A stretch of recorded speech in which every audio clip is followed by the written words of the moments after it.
Assalamualaikum warahmatullahi wabarakatuh. Kali ini saya akan menjelaskan konsep di firewall dulu ya, alur firewallnya, alur pengiriman paketnya di firewall.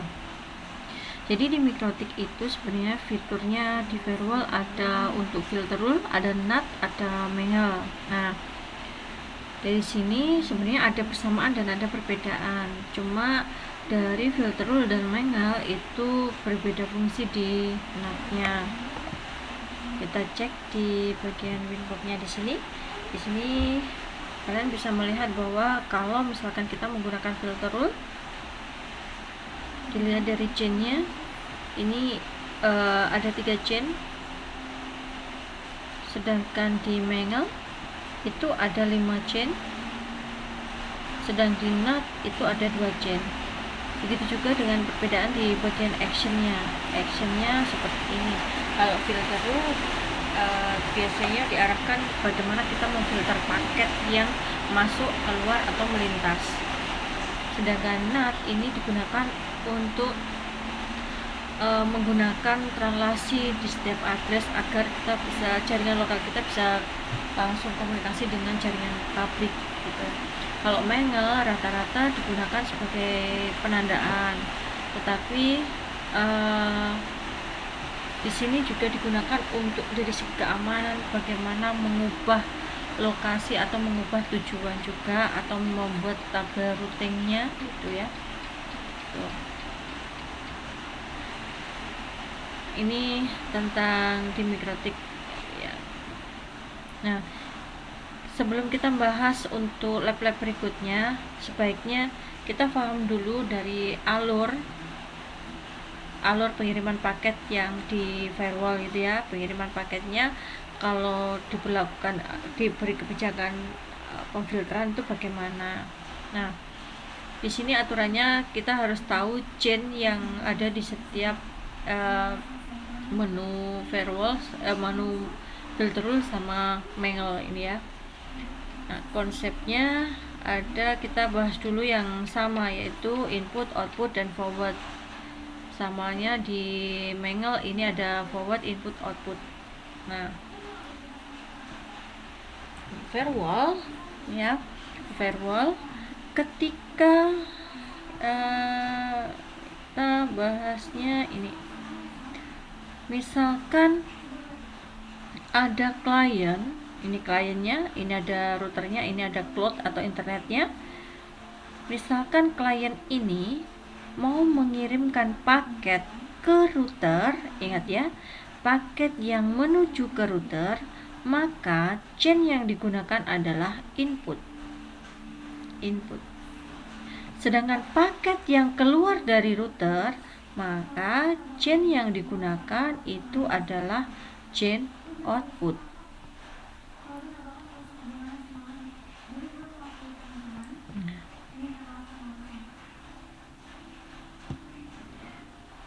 Bagaimana kalau misalkan klien mau koneksi ke internet?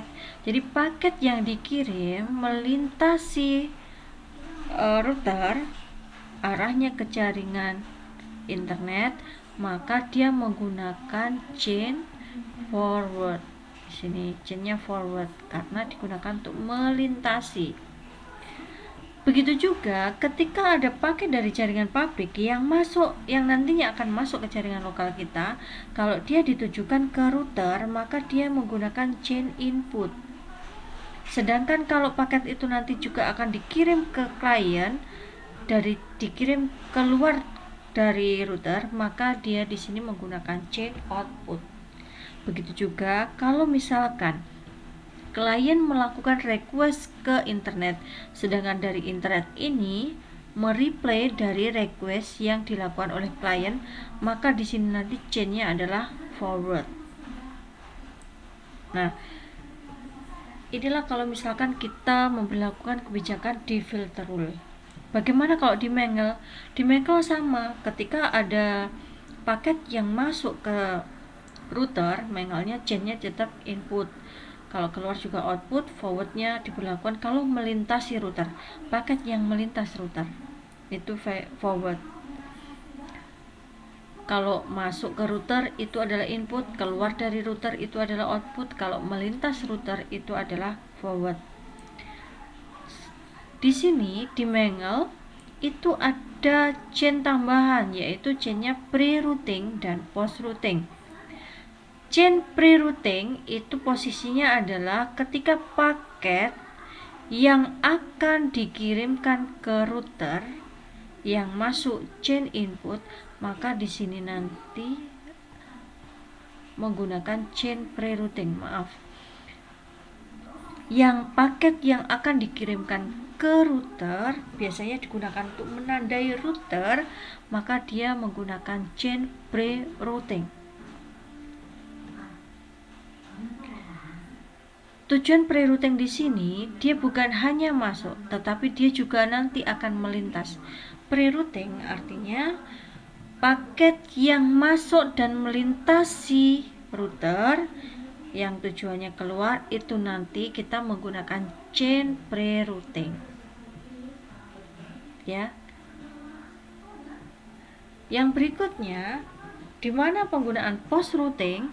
Post-routing digunakan apabila kalau misalkan yang kita kirimkan atau yang kita masukkan itu tujuannya untuk jaringan lokal bisa, atau ke sana, artinya disesuaikan dengan paket yang dipakai.